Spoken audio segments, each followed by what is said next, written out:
유년부 친구들 안녕. 10월 2일 주일 예배를 전도사님과 함께 드리겠습니다. 우리 친구들 최선을 다해서 집중해서 하나님께 예배 드립시다. 화이팅! 전도사님이 대표로 기도하겠습니다. 하나님 아버지 감사합니다. 오늘도 거룩한 주일을 우리에게 허락하여 주시고 주님 앞에 나와서 예배 드리게 하여 주시니 감사합니다. 하나님 주신 말씀을 마음에 잘 새기고 깨달아 알아서 말씀대로 순종하는 우리 모두가 되게 도와주세요. 예수님 이름으로 기도드립니다. 아멘. 연부 친구들, 오늘은 예수님은 나의 주인이세요 라는 제목으로 하나님의 말씀을 함께 나누겠습니다.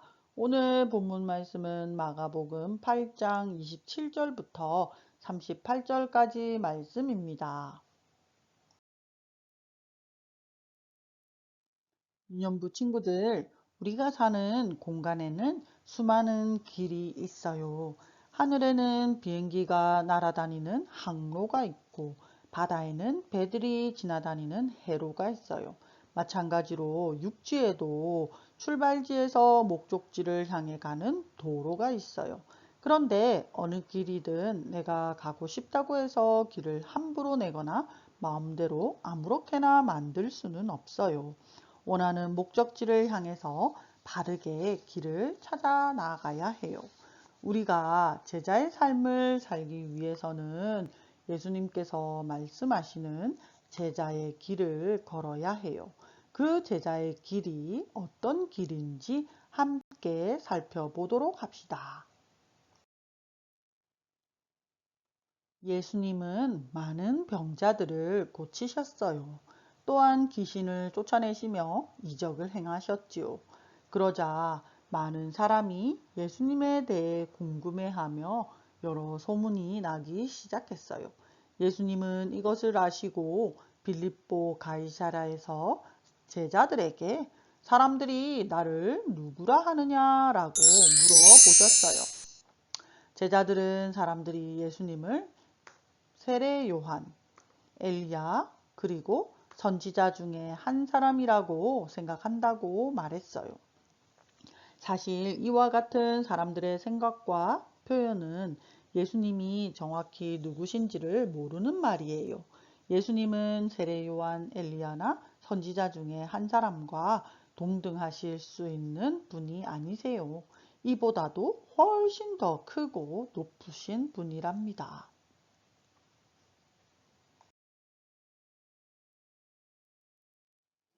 이번에는 예수님께서 제자들을 향해 두 번째 질문을 하셨어요.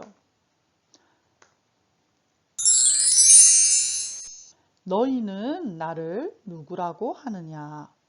이번에는 무리 속 사람이 아닌 제자들이 예수님을 얼마나 정확하게 알고 있는지 묻고 계시는 거예요.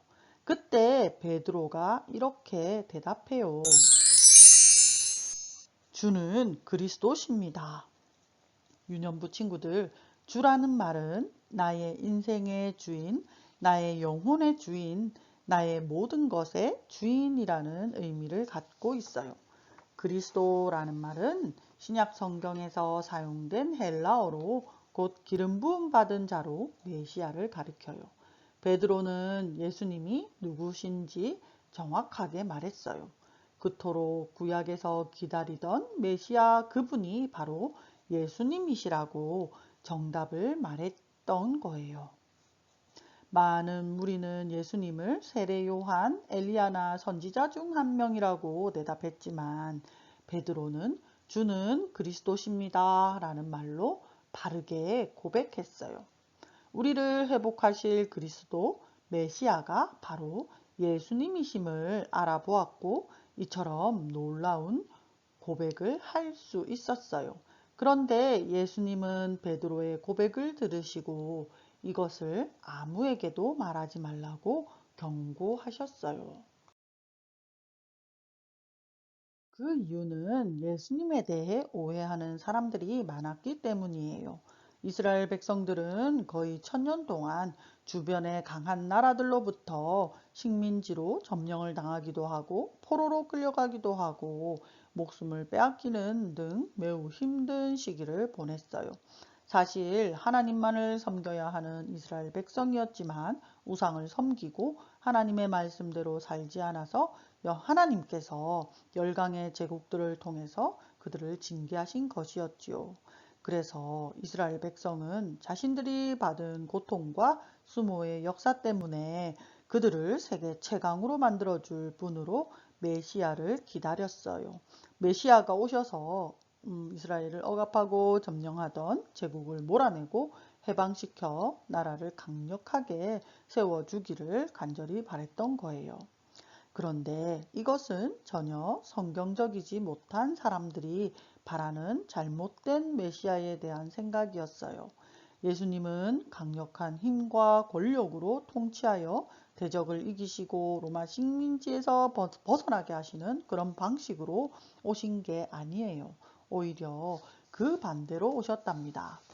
그래서 예수님은 왜곡된 메시아에 대한 생각을 가진 사람들에게 아직 자신의 정체에 대해 알리지 말라고 말씀하신 거예요.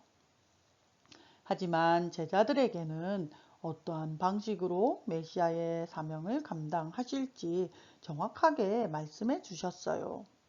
뭐라고 했느냐면 인자가 많은 고난을 받고 장로들과 대제사장들과 서기관들에게 버림받아 죽임을 당하고 사흘 만에 다시 살아나야 할 것을 비로소 그들에게 가르치셨다고 말씀하셨어요.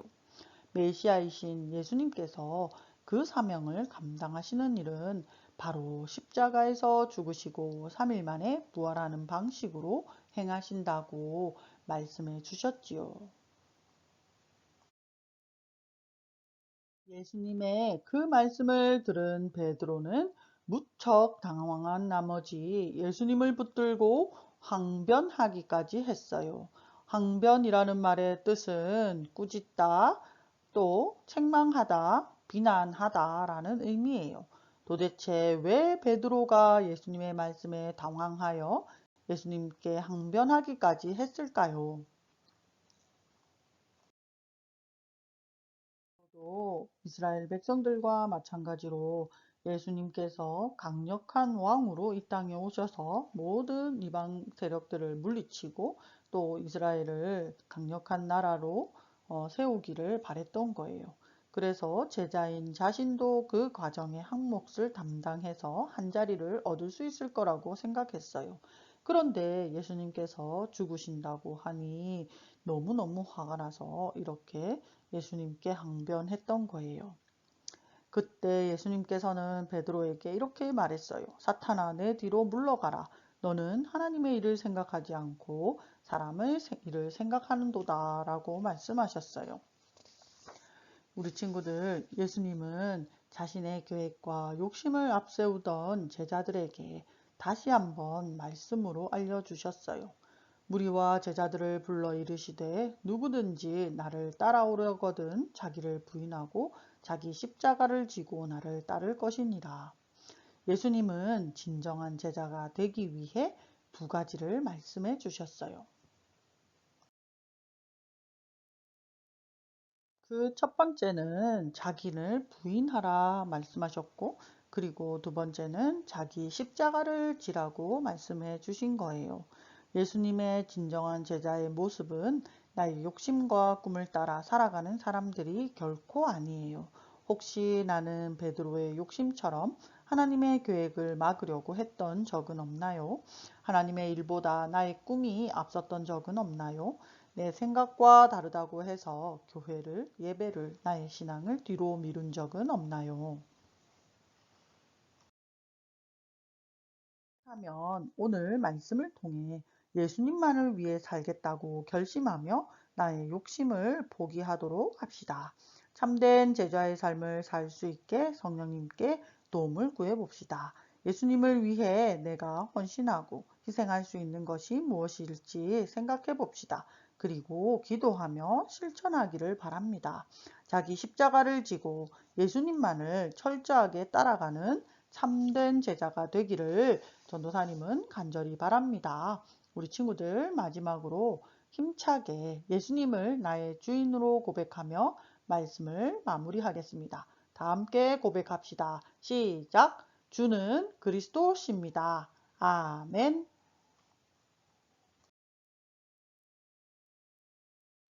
다 함께 기도하겠습니다. 끝. 수고하셨습니다.